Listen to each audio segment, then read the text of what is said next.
Bonjour tout le monde, j'espère que vous allez bien. Bienvenue à Satya, le tout premier épisode du podcast d'Idolem Villeray. Donc, si c'est la première fois qu'on se voit, mon prénom c'est Émilie, je suis copropriétaire ici du studio Idolem Villeray. Je suis aussi professeure de yoga.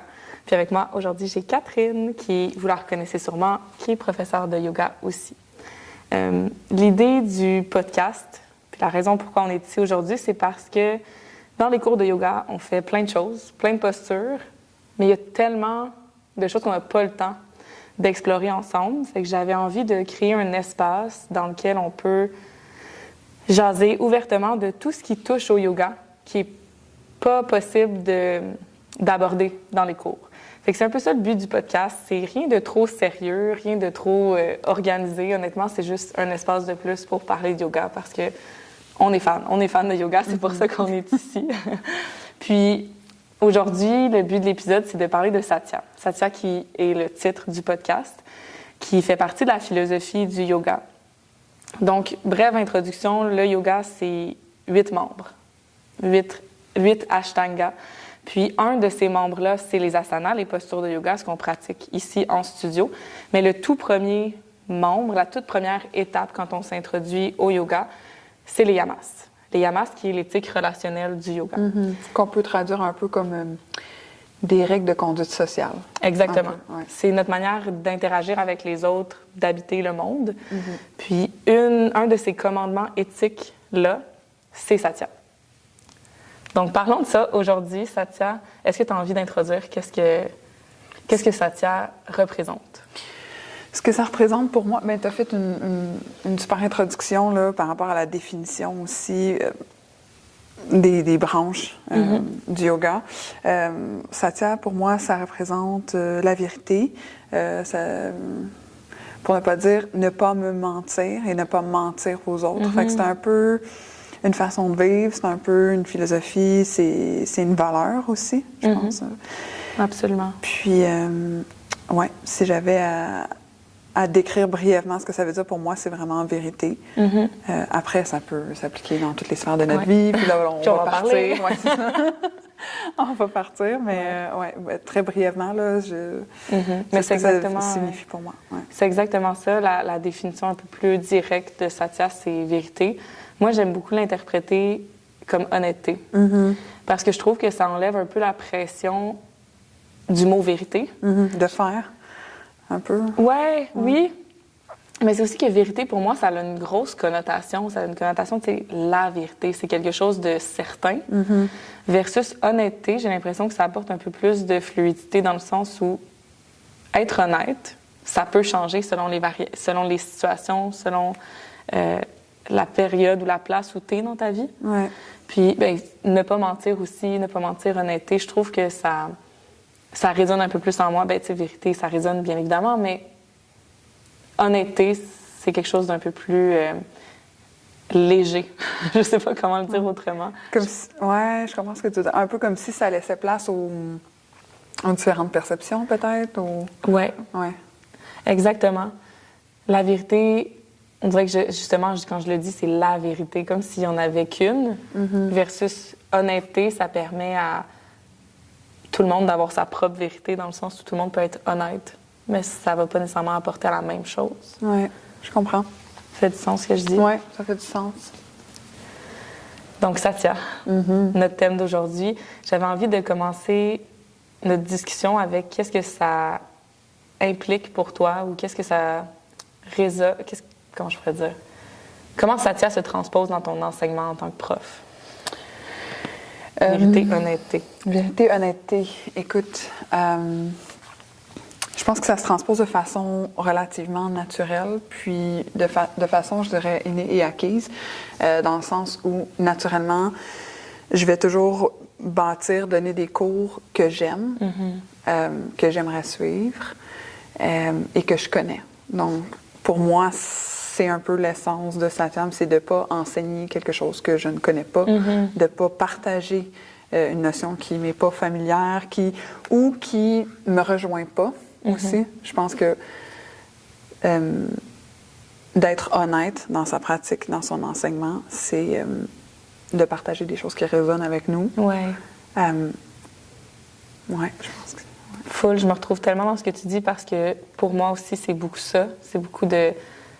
J'aime quand tu dis de donner un cours que j'aimerais suivre parce que les cours que je donne, que je suis le plus fière, c'est quand je sors, je suis comme j'aurais aimé ça faire ce cours-là. Aussi. Ah ouais, ce cours-là, je l'aurais suivi. Oui. Fait que ça fait beaucoup de sens. Ça fait beaucoup de sens avec moi, ce que tu dis. Puis de partager ce qu'on connaît ou de partager ce qu'on est en train d'explorer aussi. Des fois, j'aime ça, faire quelque chose que je suis pas encore totalement en contrôle, mettons, mais j'explore, puis je trouve ça intéressant d'explorer, puis on peut le faire ensemble. Puis ça enlève aussi la pression pour les étudiants et étudiantes, pour les élèves, de voir que la prof, c'est pas parfait non plus. Non. Genre, il n'y a pas comme cette... Puis est-ce qu'il n'y a pas aussi cette comment je pourrais dire... Est-ce que ça n'a pas même une valeur ajoutée d'enseigner quelque chose dans lequel tu travailles présentement parce que tu es en train de l'explorer? Donc, tous les trucs que tu explores pour toi, tu les partages. Ouais. Donc, forcément, quelqu'un qui est en processus d'apprentissage, il va comprendre t'es où. Parce que des fois, on peut devenir tellement à l'aise dans des postures, dans des séquences. Puis, tu sais, c'est humain, là. Toutes les profs, ça peut arriver ou pas arriver, mais on peut tellement être à l'aise dans des postures qui pourraient être considérées plus avancées que peut-être, des fois, on en oublie. Que, ben, tu sais, la première étape pour entrer dans cette posture-là, ben, elle était challengeante ou rester plus que 3-4 respirations, ben, c'est challengeant quand ça l'est plus. Fait que, des fois, ça ramène une espèce de connexion puis de compréhension puis une facilité d'explorer pour... 1000%. Ouais. Vraiment. T'sais, tout le monde a un chemin qui est différent. Tout le monde a des corps qui sont différents. Fait que de montrer que nous aussi, c'est difficile des fois de faire des choses. Puis c'est ça. Toutes les postures n'est pas nécessairement objectif à maîtriser. Puis ça aussi, ça doit faire partie de la réalité. Puis là, peut-être qu'on peut en discuter aussi, mais tu as l'ego qui rentre là-dedans, puis d'être honnête par rapport à nos propres limites aussi. Puis, ben c'est pas grave, tu peux être un excellent professeur de yoga, puis pas nécessairement maîtriser toutes les inversions, par exemple. C'est pas grave, c'est pas important, même, je dirais. C'est même pas un but. En tout cas, pour moi, ça fait même pas partie d'un but parce que mon corps a des limites. Puis je dois apprendre à respecter ces limites-là, puis à peut-être voir si, avec le temps, ces limites-là changent. Mais je pense que c'est important, en tant que prof, d'être capable de rentrer dans une classe puis de faire comme... Peut-être que j'ai pas le corps qui est capable de faire le plus d'asana dans la classe. Puis c'est vraiment correct. Puis tu parles de l'ego, puis je trouve ça super intéressant parce qu'en tant que prof, des fois, on peut se perdre un peu dans cette posture-là d'autorité, puis t'es devant la classe, puis... C'est mon cours, c'est ma séquence, c'est là que j'ai envie d'aller, puis c'est ce cue-là que j'ai envie de donner parce que dans mon corps à moi, ça fait du sens. Fait que je pense que de se ramener à Satya, c'est de se ramener à comme... Je suis honnête dans que je suis pas nécessairement... Exact. J'ai une posture d'autorité, mais j'ai pas nécessairement besoin de l'habiter, cette posture-là, puis... c'est bien dit, ça. Non, mais c'est faut reconnaître, là. Il y a quand même une posture d'autorité quand on donne un cours. Puis c'est vrai pour tous les profs ou, tu sais, comme toutes les professions où, comme, t'as peut-être un petit peu plus de connaissances que les pratiquantes, mais c'est pas une posture que tu es obligé d'habiter avec fermeté. Je sais pas comment le dire autrement. Je sais pas si ça... Oui, ça fait beaucoup de sens. Je comprends ce que tu veux dire. Puis tu sais, moi, je le vois aussi... donner un cours de yoga, c'est littéralement le mot, là. C'est donner. Puis si on le fait, c'est parce qu'on aime ça. Je connais pas de professeurs de yoga qui donnent des cours parce qu'ils n'aiment pas ça ou qui se disent « Ah, je dois aller au travail. » En fait, c'est juste un travail. Oui, c'est ça. J'en connais pas. Puis souvent, c'est des gens passionnés qui veulent donner à tout prix, à leur façon, avec leur couleur. Puis encore une fois, tu sais, peut-être que ça peut amener une espèce de déséquilibre dans justement habiter la position d'autorité ou encore... aller complètement à l'inverse. Tu sais, la ligne peut se dépasser dans tous les sens. Il y a tellement de sphères à ça. Puis de se ramener, encore une fois, à ton honnêteté par rapport à... Puis se rappeler pourquoi tu le fais. Oui, exactement. Puis j'ai l'impression que je m'éparpille un peu, mais je pense qu'on comprend un peu. Oui. Puis... oui. Mais ça fait beaucoup de sens. Puis de honnêteté, c'est ça. Honnêteté, Satya. dans une posture de professeur de yoga, c'est de reconnaître ses propres compétences, reconnaître la place qu'on a envie de prendre dans notre posture, là, dans la place qu'on occupe. Puis c'est aussi, pour moi, ça a été aussi beaucoup d'apprendre à recevoir le feedback et de ne pas le prendre personnel, mais dans les deux sens.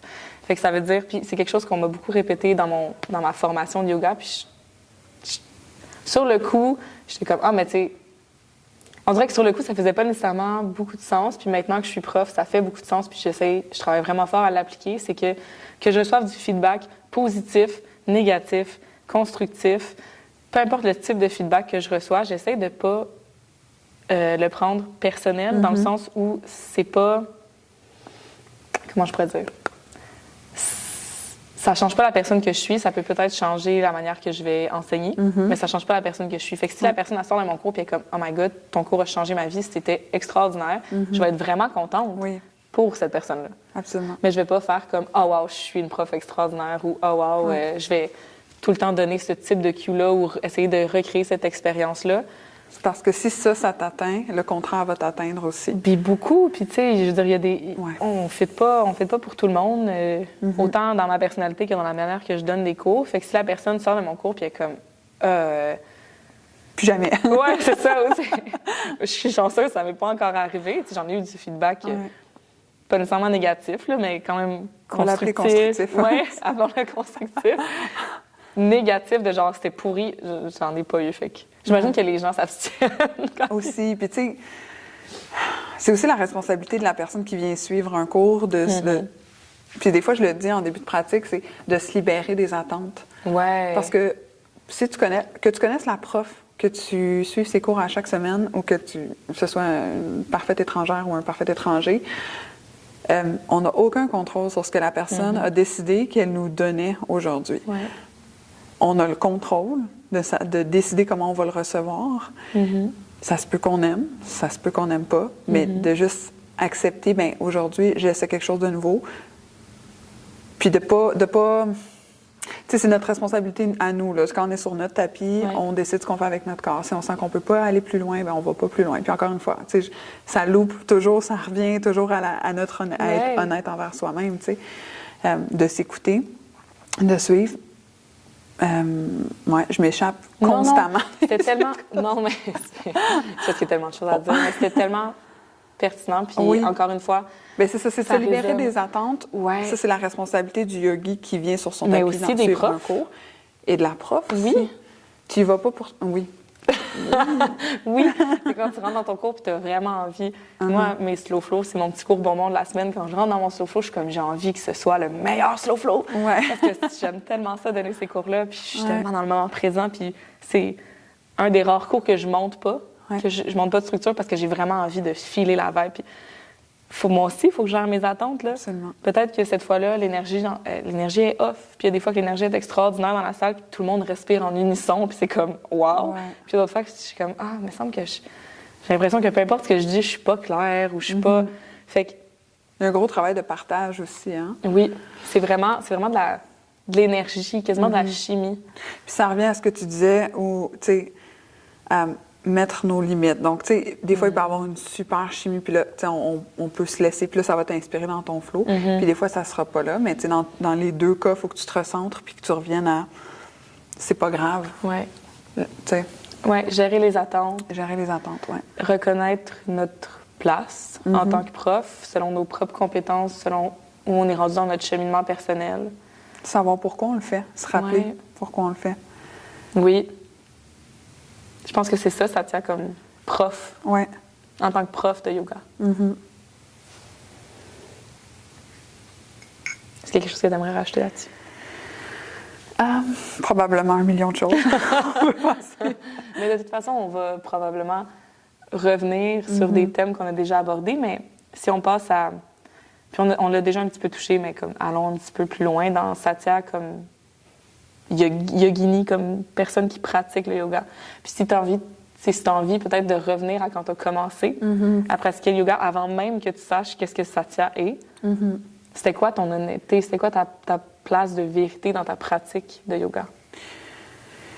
Quand j'ai commencé à pratiquer, et je crois que c'est le cas de quand même beaucoup de gens, c'était principalement pour les asanas. C'était pour venir bouger, pour me faire du bien, Puis ça a fonctionné. Ça m'a fait du bien. C'est pourquoi je suis assise ici ce matin avec toi. Donc, c'est sûr que dans ma pratique, les asanas ont pris énormément d'espace pour commencer. Puis ensuite, je dirais que la pratique s'est développée. Puis c'était 100% honnête. Moi, j'y allais pour bouger. Je ne connaissais rien à l'histoire, la philosophie, les concepts, les types de yoga. Comme beaucoup de gens, en fait, puis c'est vraiment correct. Oui. C'est comme quand on se lance dans n'importe quoi, tu sais, Faut commencer à quelque part. Oui, puis quand on apprend quelque chose, c'est nécessairement parce qu'on... On a de l'intérêt. Oui, puis on ne connaît pas. Oui, c'est ça. C'est Pardon. C'est l'objectif d'apprendre. Oui. Puis tranquillement, c'est installé, puis de façon très, très inconsciente, mais à force de pratiquer, ben on apprend à connaître nos propres limites. On apprend à connaître jusqu'où on est capable d'aller. Jusqu'où on a envie d'aller. Jusqu'où on a envie, oui. Parce que des fois, limites, c'est pas la même chose. Puis d'essayer de trouver un équilibre, puis d'entrer en symbiose avec ça aussi, tu sais. Ouais. Parce que jusqu'où on a envie d'aller, c'est pas nécessairement jusqu'où on peut aller. Puis ça peut dépendre des jours. Puis des fois, on peut aller plus loin, mais on ne veut pas. Puis c'est vraiment correct, encore une fois. Ouais. Donc, c'est sûr que ma pratique, elle a évolué, mais de façon plutôt inconsciente. Pendant quand même un bon petit bout. Puis c'est un peu... Moi, j'aime... Tu sais, je suis pas quelqu'un qui, nécessairement, qui veut... Tu sais, ma pratique, je la voyais pas en me disant « je veux performer » ou... Puis souvent, ça, c'est un autre sujet qui revient dans le yoga, là, la performance. Le yoga, c'est pas de la... C'est vraiment pas à propos de la performance. Mais moi, j'ai pas vraiment eu ça par rapport à mon... dans ma relation avec le yoga, puis dans mon rapport avec la pratique. Mais c'est installé, je vais dire les yamas. Les yamas, d'abord et avant tout, là. Ce qu'on présentait en début, la première branche de la roue antique, si tu veux. Puis après est venu avec les connaissances, l'intérêt, les formations. Puis là, j'ai compris. Puis ça, c'est vraiment un bon feeling quand tu comprends que tu t'es déjà mis en pratique des concepts. Ouais. Puis là, quand tu les apprends de façon théorique, tu fais comme « Ah, wow! » Puis là, l'intérêt s'est développé de plus en plus. Puis je suis relativement contente parce que je réalise que ma relation avec le yoga a toujours été assez honnête aussi. Je me suis jamais mis de pression. En fait, non, par rapport à ma pratique, c'est vraiment mon safe space. C'est mon endroit où j'ai envie d'être bien. Pardon. C'est correct. C'est le matin. C'est le matin tôt. On se réveille. Oui, c'est ça. Oui, ça m'a déconcentré un peu. Oui, mais c'est une sphère de ma vie où j'ai jamais été en compétition. Tu sais, il y a plein d'autres sphères de notre vie où... Moi, je pense vraiment qu'on est nous, on va jamais changer. La personne honnête, la personne que nous sommes, le core, va jamais changer, mais c'est sûr et certain qu'on va réagir de façon différente, peu importe avec qui on est, l'environnement, l'énergie qui est autour de nous, ce qu'on a vécu, notre bagage qu'on a reçu. Tu sais, on en parlait... Je pense même hier, puis on se disait, tu sais, donner une pratique à 6 heures le soir versus à 7 heures le matin, l'énergie, la vibe est complètement différente. Les gens, je veux dire, t'as pas, justement, je reviens à ce mot-là, mais t'as pas ton bagage de la journée, puis tout ton stress. J'aime beaucoup les pratiques matinales. Là, je me suis encore une fois échappée. Non, mais t'as tellement dit d'affaires intéressantes que je suis comme, mon cerveau, il est comme feu d'artifice parce que j'ai beaucoup de choses à dire. Mais tout ça, pour revenir à ma pratique puis l'honnêteté, on va rapper sur ma longue réponse d'une question quand même... Ben non, pas si simple. C'est pas simple, non, ça demande beaucoup de réflexion. Mais, je suis contente parce que j'ai toujours été honnête. Puis ça, pour moi, ça signifie que je suis au bon endroit. Quand je suis dans un studio, que je suive ou que je donne un cours, j'aime pas trop ça, dire ça. C'est pas c'est pas un concept que je trouve comme super, qui me parle tant que ça, mais je vais le dire juste pour qu'on se comprenne, mais je sens que c'est comme la meilleure version de moi-même qui ressort dans ces moments-là. Mais je comprends l'idée de la meilleure version de soi-même, puis j'aime le voir comme... une version que j'habite avec douceur, sans nécessairement que ce soit trop... une version qu'on habite naturellement. Oui, puis c'est une version où, pour moi, ça répond à toutes les questions. Je suis bien, Ouais. Je donnerais de l'amour à tout le monde. Oui. Je suis contente. Tu sais, quand t'es là, t'es sur ton X. Ouais. Ouais. OK. Merci. Et toi? C'était tellement une belle réponse full complète. Moi, on parlait de performance, puis on le voit, on dirait que je le vois maintenant que j'enseigne. Tu sais, le yoga, ça peut être quelque chose où les gens s'installent dans un état de performance. Puis moi, je suis quelqu'un dans ma vie qui est quand même assez dans cette performativité-là. Beaucoup de choses dans ma vie, j'aime ça en prendre beaucoup, j'aime ça en faire beaucoup, j'aime ça comme quand même me pousser dans le sens où c'est ça, j'en prends beaucoup dans mon assiette. Mais le yoga, ça n'a jamais été ça pour moi. Puis je pense que c'est la raison pourquoi moi aussi, je me sens autant à ma place. C'est pour ça que j'ai utilisé le mot douceur, parce que c'est un peu l'effet que ça me fait. Mais c'est ça, quand j'ai commencé à pratiquer le yoga, j'ai été humble down vraiment vite, parce que j'ai un corps qui n'est pas très mobile, qui a vécu beaucoup de choses, puis qui a des douleurs chroniques. Fait que ça fait en sorte que les premières fois que j'ai pratiqué le yoga, j'étais comme « Oh, il y a beaucoup de choses que je peux pas faire, il y a beaucoup de choses que je peux faire. » Puis c'est la raison pourquoi j'ai accroché aussi vite au yoga, c'est que ça m'a permis de m'incarner dans mon corps, parce que je me suis toujours beaucoup attribuée à la partie très intellectuelle, très cognitive de moi-même. Puis là, de pratiquer le yoga, ça m'a fait, comme on dirait, revenir dans mon corps, sentir mon corps, l'apprécier. L'apprécier, c'est un cheminement que ça fait 7-8 ans que je pratique le yoga. Puis à chaque jour, j'apprends à aimer mon corps un petit peu plus, puis j'apprends à être un peu plus grateful de tout ce que je peux faire. C'est tellement beau, puis c'est tellement important. Mais c'est un gros... Puis ça s'est développé à travers ma pratique. Oui, à travers l'enseignement, ça a été une nouvelle manière de voir puis d'apprécier mon corps. Puis quand on enseigne, on est devant le miroir, on se voit dans le miroir, tout le monde te regarde, c'est comme une posture. Là. Ah ouais, c'est une posture vraiment différente, mais ça a commencé avec... Quand j'ai commencé à pratiquer le yoga, j'ai fait comme je peux pas faire tout ça. Fait que ça m'a humble down, ça fait comme ça peut pas être un état de performance. Ici, c'est un état de prendre soin. Puis ça a aussi été oh my God, regarde tout ce que mon corps peut faire aussi, parce que je suis pas très mobile à plein de places, mais je suis mobile des hanches, par exemple. Fait que j'étais comme OK, ben moi j'ai ce jeu-là, tu sais. Puis t'apprends tellement à te connaître aussi. Oh my God, tellement. Ouais. Vraiment, ça a été c'est ça, ça a été pour moi un moment de je me suis incarnée en moi, genre. Oh, wow. Je suis revenue dans mon corps, j'ai appris à apprécier mon corps pour tout ce qu'il pouvait m'offrir, ce qui ça n'a pas été pendant tellement longtemps, tu sais, fait que c'était très libérateur. Plutôt que d'être dans un état de performance puis d'aller plus loin, puis ouais, fait que c'est ça, comme Satya, je m'évade moi aussi. Satya dans ma pratique personnelle, ça a été de reconnaître. Puis de m'incarner puis de faire comme mon corps, il est là, merci. Ça, c'est limitant. Ça, c'est les moins. Fait que c'était comme de me retrouver. Ouais. Je sais pas comment le dire autrement que ça a été de me retrouver, d'être honnête. Oui. Tu as dit le mot libérateur, à quel point ça enlève un poids sur les épaules. Puis... Vraiment? D'accepter? Oui, comme... puis je bouge parce que j'aime mon corps, puis je sais, je le remercie, plutôt que je bouge pour le punir aussi. C'est ça. Puis c'est ce que j'aime du yoga, c'est que on peut pas... Moi, je considère pas ça comme un sport. Non. C'est correct de le voir comme ça, mais ça devrait pas être un sport qui est... Mais c'est sûr que si tu fais un power yoga, tu sais... Oui, ou même un abdomen core. C'est normal. Tu travailles ton cardio, tu travailles ta musculature, puis c'est correct, mais c'est juste que c'est plus grand que ça. Mais bref, oui, c'est correct aussi de considérer ça comme un sport. Mais oui, pour le côté libérateur de si je le fais, si je fais un power, puis je veux dire, j'aime pas mal tous les types de yoga, donc je vais aimer faire ça aussi. Oui, encore une fois, je le fais parce que j'aime mon corps, puis j'apprends à l'aimer, puis j'apprends, tu sais. Oui. C'est ce qu'il peut faire pour moi, tu sais. Oui. Puis tu as parlé aussi de... J'ai envie de revenir là-dessus. Tu disais, c'est mon corps je change pas, je suis comme honnête avec moi-même. Ben, on est toujours... Ah oui. Ben, c'est intéressant. Ben, on est toujours... Je pense qu'on est quand même la même personne. Mais moi, je suis pas d'accord. Nos valeurs sont au cœur. Mais, vas-y, dis-moi moi, je pense que... Puis... Ben, on change, dépendamment de l'environnement puis du temps. C'est ça, exactement. Je pense que... comment je pourrais dire ça? On est toujours nous-mêmes dans le changement.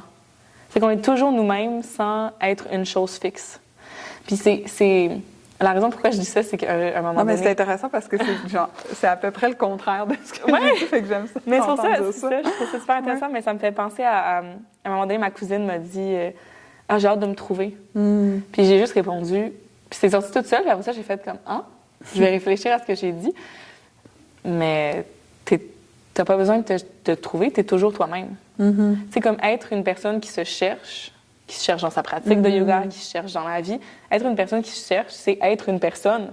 Tu es toujours toi-même qui est en recherche de quelque chose, mais ça part toujours d'une posture où tu es toi-même. Fait que, ben, peut-être que ça rejoint un peu ce que tu dis. J'ai juste l'impression que comme on n'est jamais une chose fixe. On est en constant changement, mais ce changement-là connote quand même la personne qu'on est. Tu sais, c'est juste que je pense pas qu'on peut arriver à un moment dans sa vie où on s'est trouvé.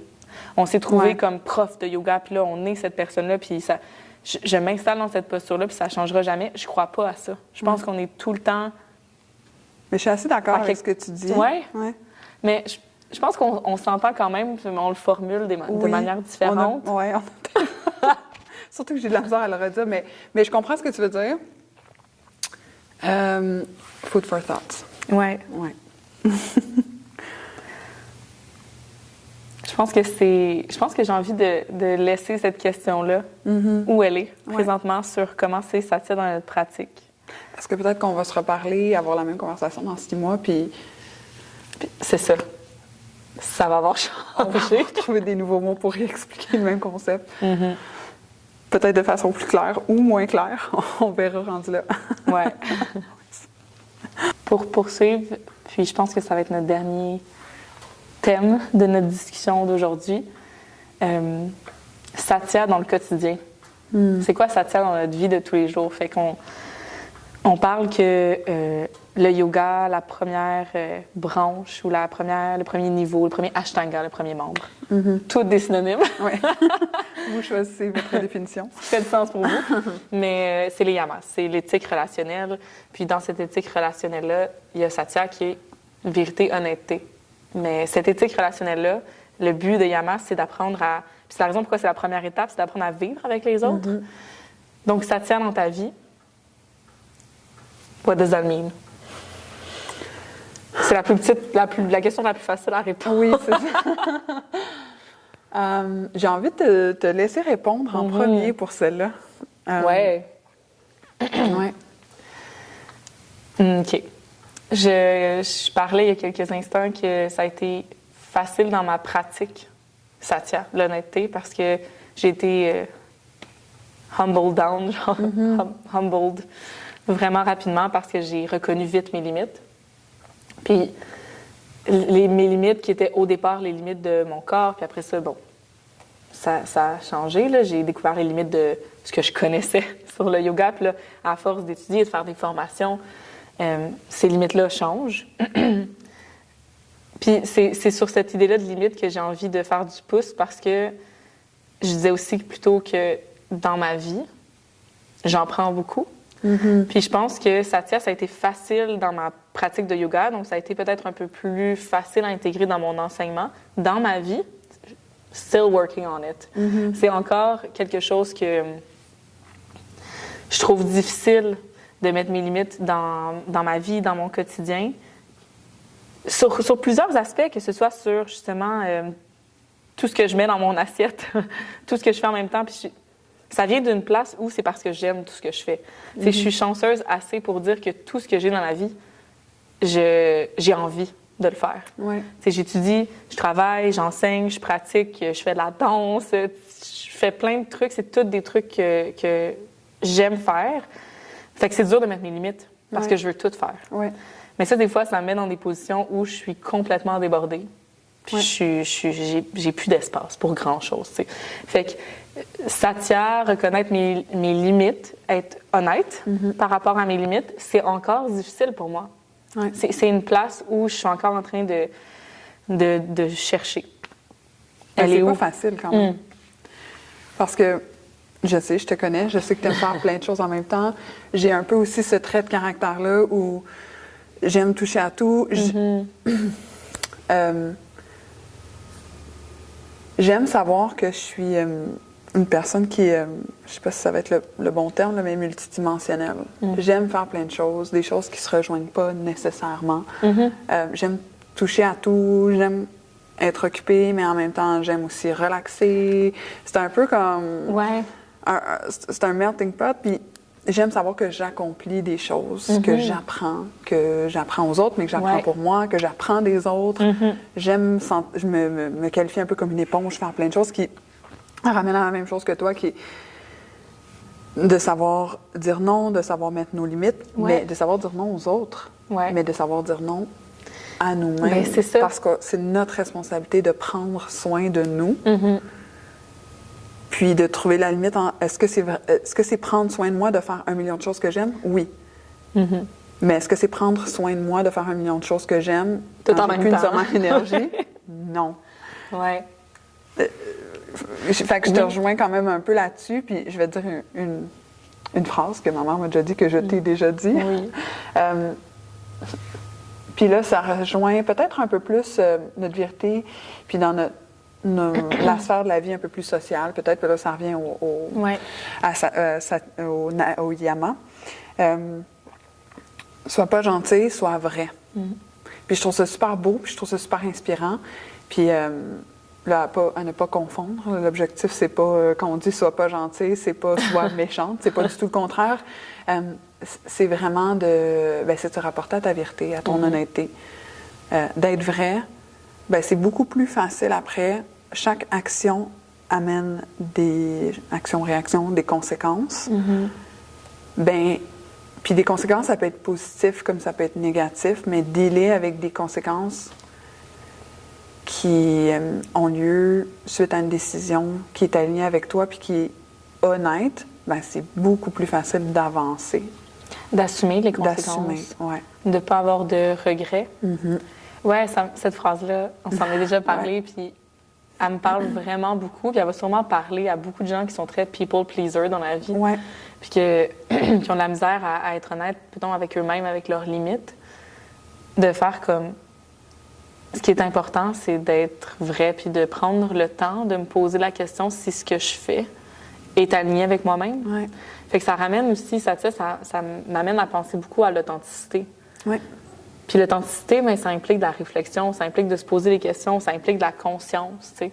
Puis comme tu dis, puis ça fait vraiment beaucoup de sens avec moi.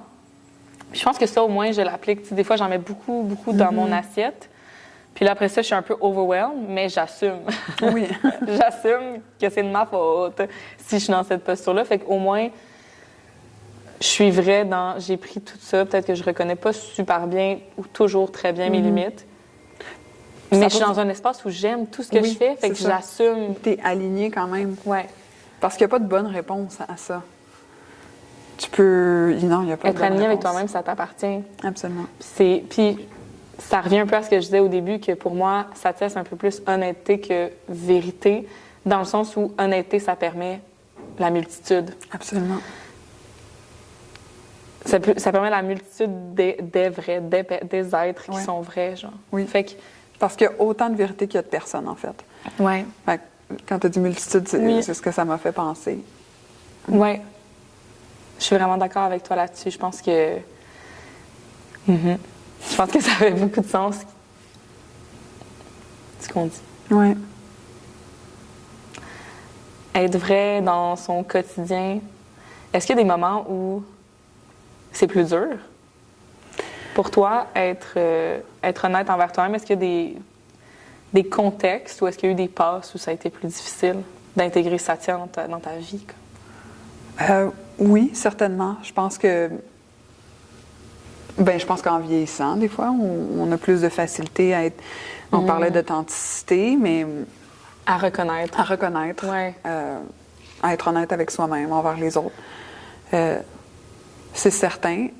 Ça dépend des contextes aussi. Tu sais, je parlais de contexte, comment on réagit. C'est sûr que des contextes dans lesquels tu vas être placé où tu es peut-être moins sur ton X ou qui vont te générer peut-être du stress ou tu vas être avec des gens que les valeurs ne sont pas partagées, là, c'est de l'adaptation. Puis quand tu es en période d'adaptation, quand tu dois réagir, répondre à des situations qui sont peut-être pas optimales ou que tu n'aurais pas choisi si c'était pas de la vie de la société, du fait que dans la vie, ben, tu n'as pas le contrôle sur tout. Tu peux pas fuir la réalité, tu dois quand même plonger dedans, puis tu vas te retrouver dans plein de contextes différents.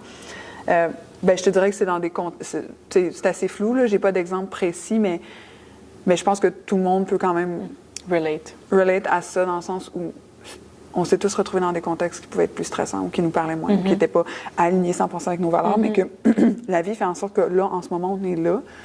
Bien là, c'est sûr que c'est plus difficile quand même de trouver ton alignement. Oui, puis d'être honnête. Mais ça revient un peu à quand tu es un yogi sur ton tapis, bien, tu n'as pas nécessairement le contrôle de ce que le professeur de yoga va te donner. Ouais. Par contre, tu peux choisir comment répondre avec les outils que tu as. Puis peut-être que dans ton petit coffre à outils pour cette situation-là, tu n'as pas exactement tout ce que tu aimerais avoir, mais ouais. Fait que c'est plus challengeant. Ouais. Mais il y a quand même moyen de... Ah oui, mais j'ai envie de faire du pouce sur ce que tu as dit parce que ça m'a fait... ça spark plein de choses, puis j'ai trouvé ça très vrai puis très intéressant. Ça me rejoint.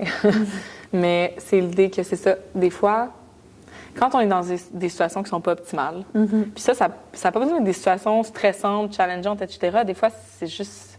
C'est très simple, mais c'est juste pas une situation dans laquelle on est sur notre X, comme tu dis. On fait les choses avec automatisme. Je reviens à ce que je disais, que pour moi, Satya, honnêteté, vérité, authenticité, ça implique une réflexion, une conscience. Quand on est dans des situations qui ne sont pas nécessairement optimales, on fait peut-être les choses avec automatisme. Puis cet automatisme-là connote quand même de certains patterns qu'on a, mais qui sont pas nécessairement honnêtes. C'est juste des patterns qui sont installés. C'est de l'acquis. Oui, il y a une de mes profs de yoga, quand j'ai fait ma formation, qui parlait de samsara. Je ne sais pas si c'est un concept que tu te souviens ou que tu as exploré, là, mais samsara, c'est exactement ça. C'est comme des patterns cognitifs. Ouais. Puis l'image qu'elle nous montrait, puis c'est vraiment, quand je dis samsara, je vois cette image-là, c'est comme des traces de ski de fond dans la neige. Quand tu vas au Barjari, l'hiver, il y a les traces de ski de fond qui sont là tout l'hiver, puis c'est les mêmes traces, puis il y en a de plus en plus qui se forment à travers, mais il y a tout le temps les mêmes patterns, puis les gens suivent les mêmes patterns. Puis c'est un peu ça. Ces genres de patterns-là cognitifs qu'on a, qui ont une fonction, là, je veux dire, si on les reprend, c'est parce que ça a fonctionné de prendre ce chemin-là. Mais il y a un moment donné où peut-être qu'on se pose plus la question, puis qu'on reprend constamment le même pattern sans se poser la question, puis on n'est plus Satya, on n'est plus honnête, on n'est plus aligné avec nous-mêmes parce que on n'est plus à la même place. Ce pattern-là fait peut-être plus de sens dans notre vie. Fait que c'est à ça que ça m'a fait penser quand tu disais, tu sais, des fois, c'est comme la situation n'est pas optimale, puis on réagit un petit peu avec automatisme, mais dans le fond, on ne se sent pas nécessairement aligné. Mais c'est d'être capable peut-être de prendre le temps, de se poser la question, puis c'est tellement dur de sortir de ces patterns-là. C'est comme un énorme travail.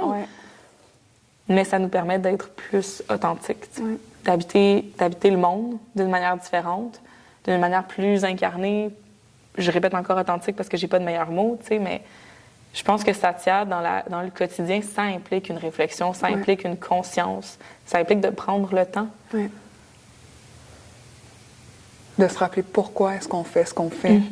Puis comme tu dis, des fois, ça résonne plus, mais c'est ça, c'est un automatique. J'ai beaucoup aimé l'image là, des pistes de ski.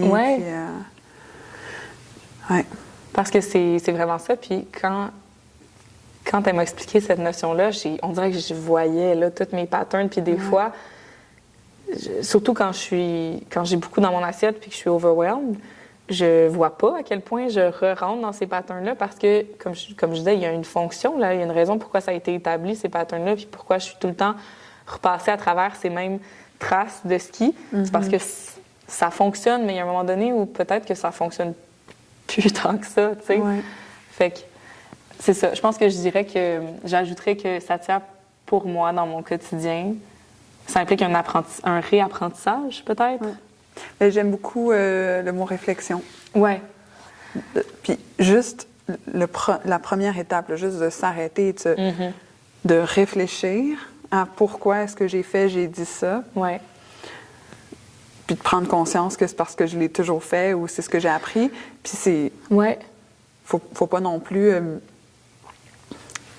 faut pas non plus se culpabiliser, mais je trouve tellement que c'est un beau travail. Oui, on dirait qu'il n'y a pas de valeur morale qui est ajoutée c'est juste... à ces patterns-là. C'est vraiment juste de prendre conscience. Oui. C'est vraiment juste de prendre conscience de où t'es, puis est-ce que c'est le chemin que j'ai envie de prendre? Oui. C'est peut-être pas clair, ce que je dis, c'est peut-être un peu abstrait, mais dans les décisions qu'on prend, dans les mots qu'on utilise, dans... juste, des fois, le chemin qu'on prend pour se rendre à quelque chose, à une place ou... Ouais. Je sais pas si ça fait du sens ce que je dis. J'ai l'impression que là, c'est moi qui s'épargne un petit peu dans ma philosophie. Là. Non, mais c'est bien, puis de sortir de... C'est qu'aussi, c'est beaucoup plus confortable aussi. Ouais. C'est confortable. Oui. Puis est-ce que c'est d'être honnête avec soi-même que de toujours rester dans cet état-là de confort? Peut-être. Il y en a pour qui... Peut-être pas. Le confort, c'est un objectif. Oui. Ils vont être bien, puis c'est correct. Puis tu as d'autres personnes qui, eux, ils ressentent qu'ils ont besoin de sortir de leur zone de confort. Puis c'est encore là l'idée de comme... Il n'y a pas une vérité, tu sais. C'est ça. Puis il n'y a pas de bonne réponse. Mais si je peux penser à moi par rapport à moi, les moments dans ma vie où j'ai le plus grandi, où quand je look back puis je fais « Oh, wow! » tu sais, à quel point je suis plus heureuse ou tu sais, comme j'ai l'impression d'avoir évolué, j'ai appris des choses.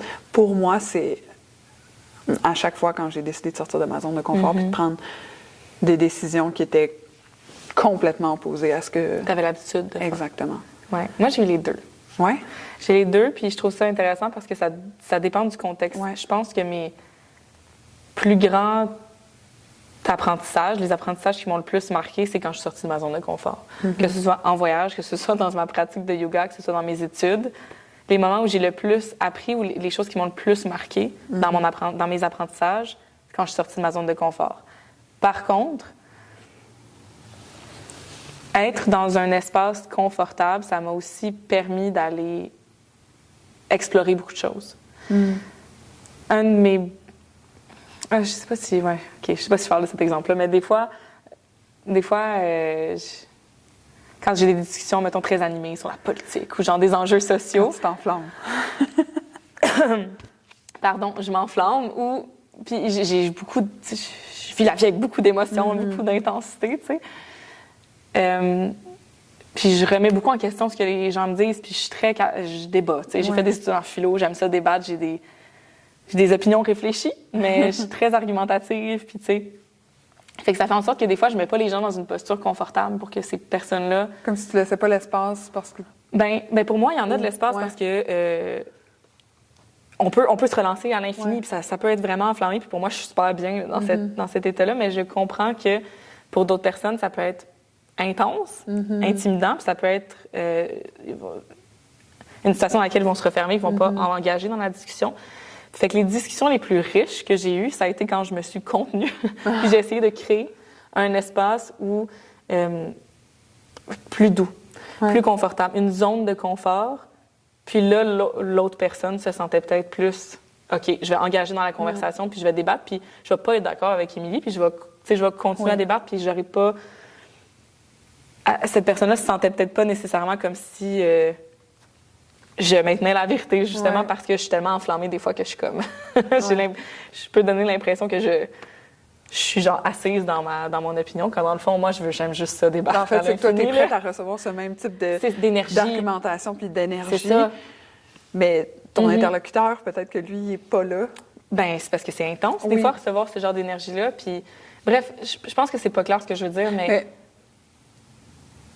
mais je te suis. Si j'ai envie de t'apporter un point, parce que je suis pas d'accord avec ce que tu dis, mais tu sais, des fois, quand il y a certains trucs, c'est des valeurs, là, c'est viscéral, je suis pas d'accord, puis j'ai envie de te montrer mon point pour peut-être te faire changer d'idée. Si j'y vais avec tellement d'intensité, puis que je crée pas un espace de confort puis de douceur, probablement que tu m'écouteras pas puis tu vas être fermé.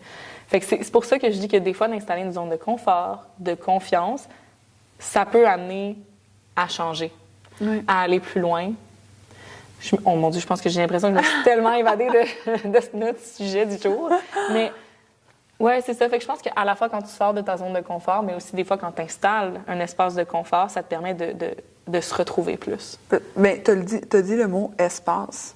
Fait que peut-être que c'est ça que ça apporte pour toi. Tu sais, confort égale, tu sais, espace, peut-être. Ouais. Oui. Parce que ça peut être douceur, mais ça peut être toutes sortes d'espaces. Tu sais, mais oui, c'est comme énergétique. Ouais. C'est comme une énergie. Puis ça peut être propice aussi à se retrouver. Absolument. Même si on ne sort pas de sa zone de confort, puis on n'est pas comme challengé. Ouais. Des fois, de revenir à soi, comme je te dis, dans un espace énergétique où c'est comme peut-être un petit peu plus doux, confortable. Connu. Oui. Ça aussi, ça permet de remettre en question certaines choses. Absolument. Parce qu'il n'y a pas nécessairement la confrontation. La confrontation, ça peut se ramener à se refermer puis à reprendre les mêmes patterns parce que c'est trop. C'est trop. J'ai dit beaucoup de choses. Je ne sais pas si ça faisait du sens. Oui, ça fait du sens, puis je comprends. Là, on était dans la question de sortir de sa zone de confort, connaître ses limites, être honnête avec soi-même. Puis, ben c'est ça. Moi, c'était vraiment de sortir de ma zone de confort pour grandir, tandis que toi, tu as fait la nuance entre, ben des fois, j'en ai besoin, puis des fois, c'est dans d'autres contextes. Oui, des fois où je suis juste super confortable chez nous avec ma petite couverte, puis où je lis un livre, où j'écoute une émission, puis un moment donné, je me mets à réfléchir. Je suis dans un espace confortable, il n'y a rien qui est remis en question, mais j'ai l'espace de remettre certaines choses en question, puis de voir si je suis alignée encore avec ce que je veux être, ce que je veux faire. Bien, c'est que tu n'as peut-être pas ce sentiment d'urgence-là, parce que souvent, quand tu prends des décisions hors du commun, qui sortent de ta zone de confort, bien, tu sais, tu as un sentiment d'urgence. On parlait d'espace, bien, c'est sûr que là, toi, tu prends une autre avenue, puis là, ben là, sky's the limit, là. Ouais. Là, tu n'as pas tes pistes de ski devant toi. Exact. Fait que, justement, là tu as énormément d'espace sans limite. Fait que je suis d'accord avec toi que si on veut prendre le temps d'avoir une réflexion, bien, souvent, c'est de faire le travail en amont, que si on veut changer les choses, bien, c'est beaucoup plus facile de réfléchir dans un état d'esprit qui est calme. C'est normal. Mais après, c'est ça, encore une fois, il n'y a pas de bonne réponse. Il y a des gens pour qui sont super bons sous pression. Oui. Fait que c'est aussi de réfléchir à dans quel contexte, peut-être dans les deux contextes, mais quels sont les contextes dans lesquels on est capable de remettre en question ces samsaras-là, ces pistes de ski, puis de se retrouver. Ouais. Tu sais, de retrouver Satya, d'être honnête avec soi-même. Puis ça implique, comme on disait, réflexion, puis peut-être des constantes, remise en question, reprise de conscience. Du courage c'est quelque chose aussi, j'ai envie de dire. Oui, full. C'est quelque chose d'actif, Satya. Tu sais, c'est pas juste comme je m'assois dans ma vérité et voilà, c'est comme ça pour le reste de ma vie. Tu sais, j'ai l'impression que c'est vraiment un gros travail, puis c'est constant. Ah, absolument. C'est constant, c'est actif. Tu sais, j'ai envie de remettre le point là-dessus, c'est pas passif, c'est actif. Non, c'est parce que tout change tout le temps, tout est en évolution, tout. Ouais. C'est une manière d'être au monde. Pour revenir avec l'éthique relationnelle, c'est une manière d'être avec les autres, d'être au monde, d'habiter le monde, d'interagir. Puis ça, si on veut le faire honnêtement, il faut être conscient, consciente.